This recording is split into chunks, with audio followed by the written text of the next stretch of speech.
15 years ago, an extraordinary event unfolded. A 16-year-old model of Indonesian-American descent married a 30-year-old prince from Kelantan. At first, they seemed joyful together despite their large age difference. But after only a year, the young model fled, causing a huge scandal. What she disclosed later is truly astonishing. Why did Manahara escape her royal life, and how has she been since? Stay tuned to discover all the details. Make sure to like this video, subscribe to our channel, and click the bell icon to get notifications for new uploads. Let's dive into this shocking story.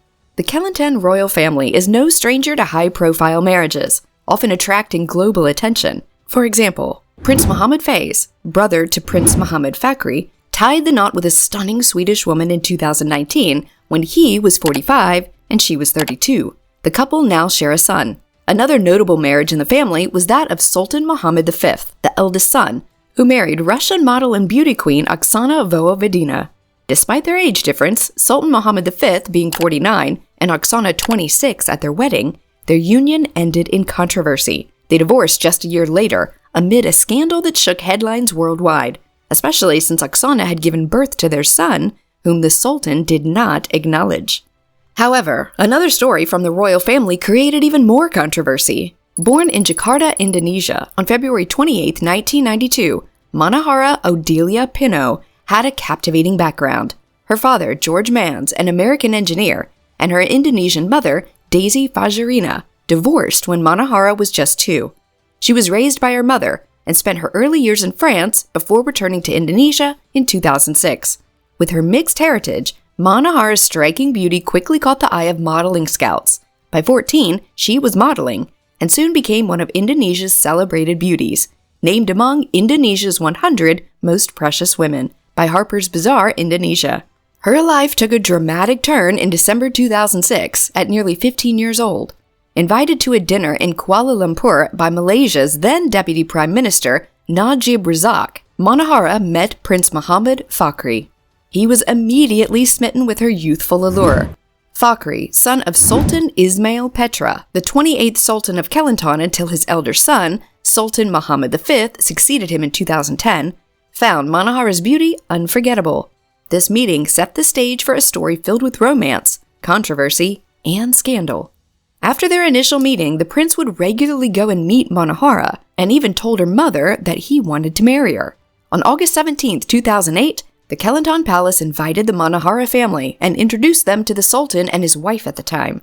Initially, the union had to overcome challenges since Mano had just turned 16, and they had not received any letter from the Indonesian embassy. But eventually, the wedding did take place, despite the age gap.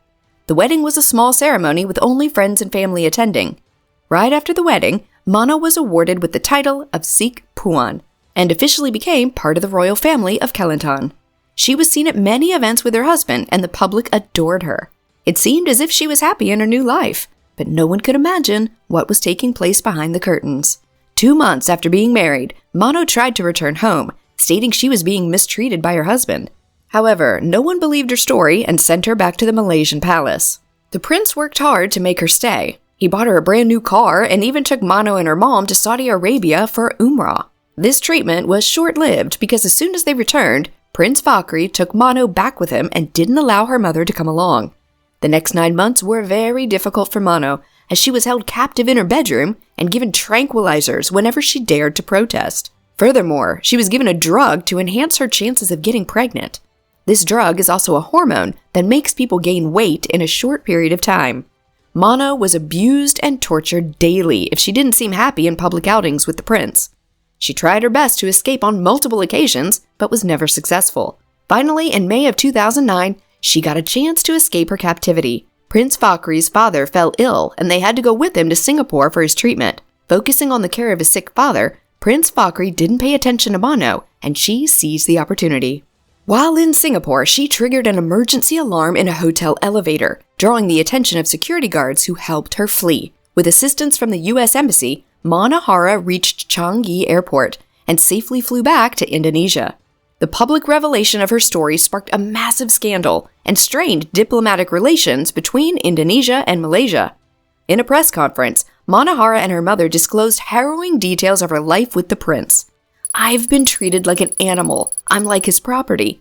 He would just come into the room and play with me whenever he wanted. I felt like an object, Mana recounted. She further revealed regular sexual abuse and harassment, adding, "He forced himself on me repeatedly, even before our marriage, and I couldn't tell anyone." Despite these serious allegations, Prince Fakhri denied it all, insisting that Mano left voluntarily and accused her mother of fabricating the stories. In July 2009, he pursued legal action against her in the Malaysian Islamic Sharia court. By December, the court ruled in his favor, ordering Manahara to return to her husband and repay a debt of $1.8 million that she allegedly owed him. However, Mano did not return to Malaysia, nor did she participate in the court proceedings, despite the prince's political influence and the potential risks to her freedom. After these tumultuous events, the two were officially divorced. Nearly 15 years later, Manahara, now 32, has resumed her studies and modeling career. "Getting married so young was challenging, but I'm thankful for where I am now," she said. Grateful for her survival and current health, she is also deeply involved in animal and environmental conservation efforts. On Instagram, she collaborates with various fashion and cosmetic brands, appearing happier than ever. In contrast, Prince Fakhri's reputation suffered after he was suspected of involvement in a violent incident in 2010. Mano's story underscores that marrying into royalty can be far from the fairy tales often depicted. What are your thoughts on this story? Let us know in the comments. And if you enjoyed the video, don't forget to like, subscribe, and hit the bell icon for more updates. See you in the next video.